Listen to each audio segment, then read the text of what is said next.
Praise the Lord. ஆண்டவர் இரட்சகருமாகிய இயேசு கிறிஸ்துவின் நாமத்தினாலே உங்களை வாழ்த்துகிறேன். கர்த்தர் உங்களோடு கூட இருக்கிறார். நீங்க தினமும் இந்த வார்த்தையை சொல்லி பாருங்களேன், கர்த்தர் என்னோடு கூட இருக்கிறார், கர்த்தர் என்னோடு கூட இருக்கிறார் என்று. நீங்கள் விசுவாசமா இந்த வார்த்தைகளை சொல்லும் பொழுது கர்த்தர் உங்களோடு கூட செய்கிற பயங்கரமான காரியங்களை நீங்க பார்க்க முடியும். விசுவாசிக்கிறீங்களா? ஆமென் சொல்லி பெற்றுக்கொள்ளுங்க. இன்றைக்கு ஒரு கர்த்தருடைய வார்த்தை 2 நாளாகமம் 32ஆம் அதிகாரம் 8ஆம் வசனம். அவனோடு இருக்கிறது மாம்ச புயம், நமக்கு துணை நின்று நம்முடைய யுத்தங்களை நடத்த நம்மோடு இருக்கிறவர் நம்முடைய தேவனாகிய கர்த்தர் தானே என்று சொல்லி அவர்களை தேற்றினான். எசேக்கியா ராஜாவுக்கு விரோதமாய் அசிரிய ராஜா படையெடுத்து வருகிறான். அவருடைய தளபதி சனகரிப்பு வந்து கொக்கரிக்கிறான். என்னோடு மோதி யுத்தம் செய்து உன்னால ஜெயிக்க முடியாது. மிகப்பெரிய படை, ஒரு பெரிய சேனையை கொண்டது, பல வெற்றிகளை பெற்ற படை எங்களுடைய படை, இப்படி எல்லாம் சொல்லி அவனை மனமடிவாக்குறான். ஆனால் அவர் எசேக்கியாவுடைய உள்ளத்திலே ஒரு நம்பிக்கை. அவனோடு கூட இருந்து யுத்தம் செய்ய போகிறது அவனுடைய மாம்ச பலன், அவனுடைய சுயம். ஆனால் நம்மோடு இருக்கிறவர், நம்முடைய யுத்தங்களை செய்ய போகிறவர் சேனைகளின் கர்த்தர்.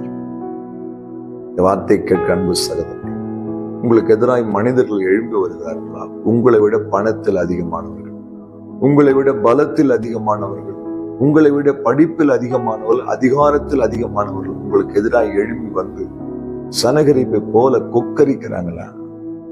உன்னை வீழ்த்திடுறான் பாரு, இனிமேல் இந்த ஊர்ல நீ ஊழியம் செய்ய முடியாது, இனிமேல் நீங்க இருக்க முடியாது, இந்த கம்பெனில இருக்க முடியாது, இந்த ஆபீஸ்ல இருக்க முடியாது, இந்த காலேஜ்ல இருக்க முடியாது, உனக்கு எதிராக எழுந்து கொக்கரிக்கிறாங்களா? உன்னை சொல்லட்டுமா, நம்மோடு கூட இருந்து நம்முடைய யுத்தங்களை செய்வதற்கென்றே அவர் இருக்கிறார். சேனைகளின் கர்த்தர். தாவீது சொல்லும் போது சேனைகளின் கர்த்தர் நம்மோடு இருக்கிறார். யாக்கோபின் தேவன் நம் உயர்ந்த அடைக்கலம். வில்லை ஒடிக்கிறவர், ஈட்டியை முறிக்கிறவர், ரதங்களை அக்னியிலே சுட்டரிக்கிற தெய்வம். இவ்வளவு பெரிய தெய்வம் நம்முடைய தேவன். உங்களுக்கு எதிராய் வருகிற யுத்தங்களை நடத்துவதற்கென்றே, அந்த யுத்தத்தை நடத்துவதற்கென்றே இராணுவங்களின் தேவனாகிய கர்த்தர் நம்மோடு இருக்கார். பயப்படாதீங்க, கலங்காதீங்க. எதிர்க்க நிற்கிற மனிதர்களை பார்த்து சோர்ந்து போகாதீங்க, உடைஞ்சு போகாதீங்க. இவ்வளவு பெரிய மனிதனை எழுத்து நான் என்ன செய்ய முடியும்? நீங்க எதுக்குவே தேவையில்லை. நீங்க வைச்சோம் உங்க வேலையை பாருங்க, உங்களுக்காய் கர்த்தர் யுத்தம் செய்வார். அப்படி ஒரு வாழ்க்கையில் அப்படி ஒரு பாதை வழியா கடந்து போறீங்க, அந்த வார்த்தை உங்களை கதப்படுத்தும், தேற்றும்.